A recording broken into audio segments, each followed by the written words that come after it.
જેઠ મહિનાનો ધોમ ધકતો તાપ ખેડૂએ પોતાના ખેતરને ખેડી પરોઢીએ જોડેલા બળદોને બપોરે છોડ્યા છે અને બે રૂના પૂંગડા જેવા ધોરા બળદિયા છે ધીરે ધીરે ધીરે ધીરે ધીરે ડગલા માંડતા માંડતા માંડતા એ તળાવના કાંઠા ઉપર આવીને ઉભા રહ્યા. થાકથી લોથપોથ થઈ ગયેલા દેહ છે.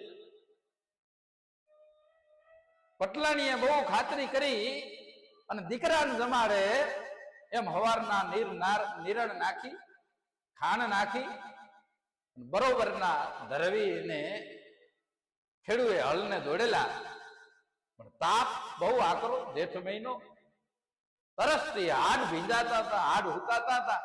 પીવાનું પાણી મળ્યું એટલે હબડકા ચાલુ કર્યા.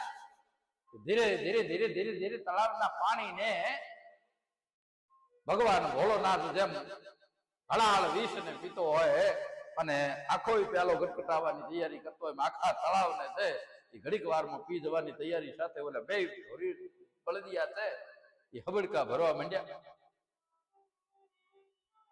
તારે ઘૂંટડા ભરી ઊંચી નજર કરી ત્યાં તો તળાવને કાંઠે વડનું ઝાડ, આજુબાજુ લીલોતરી છવાયેલી, એ લીલા ઘાસ ને તરી અને તડકાની અંદર એ વડની છાયામાં આળોટતો ગધેડો બે બળદિયાઓને જોઈને બોલી ઉઠ્યો કે એ મૂર્ખાઓ, ક્યાં સુધી આવી કાળી મજૂરી કરશો? ક્યાં સુધી તમારા હાડના અંદર રહેલા લોહીના પાણી કરી અને લોહી ઉકાળા કરી અને આ ખેડૂના વૈતરા કરશો? થોડાક તો સમજો, થોડીક તો બુદ્ધિ રાખો. એ મારું તમે માનો અને મારા જેવું કરો. એક બળદિયાએ પૂછ્યું, ભાઈ તમે શું કરેલું? કે મારો માલિક મારા માથે અદુગતું વજન ભરે, રોજ મને આ શેર થી પેલા શેર, આ શેર થી પેલા શેર લઈ જાય. એમ કરતા કરતા થાકી ગયેલો. એક દિવસ મને એમ થયું કે માથેથી વજન છે ને એને હટાવવા માટે થઈ એનું ઢોમ કરીને પડી ગયો. પછી એના માથે સારેલા લગડા હતા એ બધા ભાઈ પડ્યા, ધૂળમાં ઢોળાઈ ગયા, ફૂટી ગયા. મારા માલિકે બેદાર ડફડા માર્યા, હું ઉભો ન થયો, કંટાળીને મને છોડીને ચાલી ગયો. એના પછીની મારે જે મજા છે ને, આહા શું મજા છે. હવે કોઈ દિવસ કોઈ મજૂરી કરવાની નહીં. મને મોજ પડે ત્યારે આ છાંયડો છોડીને મારે નીકળી જવાનું. રાખનો કે રેતીનો ઢગો એના માથે બરોબરનું મસ્તીથી આળોટી લેવાનું. ગાવાનું મન થાય એટલે ભેંકડા તાણી લેવાના. પાછો આવી અને નદીને કાંઠે આ તળાવની પાળે અહીં આરામ કરવા બેસી જવાનું. મારે કોઈ કામ નથી, મજા છે. તમે કઈક મારા જેવું કરો. એક દિવસ ઢોંગ કરીને પડી જાઓ. એક બળદિયાએ કીધું, ભાઈ તમારે ને મારે ફેર છે. ગધેડાએ કહ્યું કે શું ફેર છે? બે માત્ર પ્રશ્નના જવાબ આપ ભાઈ.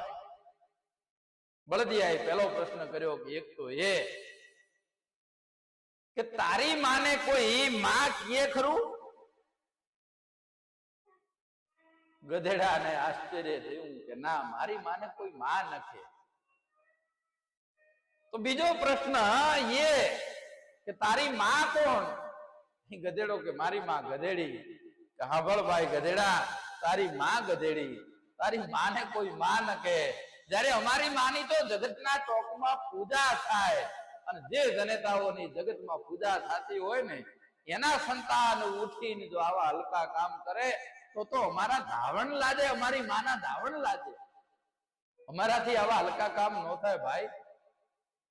હવે આવો બળદિયાઓ જો પોતાની જનેતાના ધાવણના ગુણને યાદ રાખતો હોય, હારી જનેતાના ધાવણ વિના હારા સંતાનો પાકે નહીં. ધરાવીણ ધાન ન નીપજે, કુળવીણ માઢું ન હોય, જેહળ જખરા નીપજે પણ એ તો માં હોતલ હોય. બળદ જેવું પ્રાણી છે એ પણ સમજે છે કે મારા માવતર કોણ છે, મારાથી હલકું કામ ન થાય. જગતના ચોકમાં આપણે ઉઠીને હલકા કામ કરીએ તો માવતરના નામ બોલાય.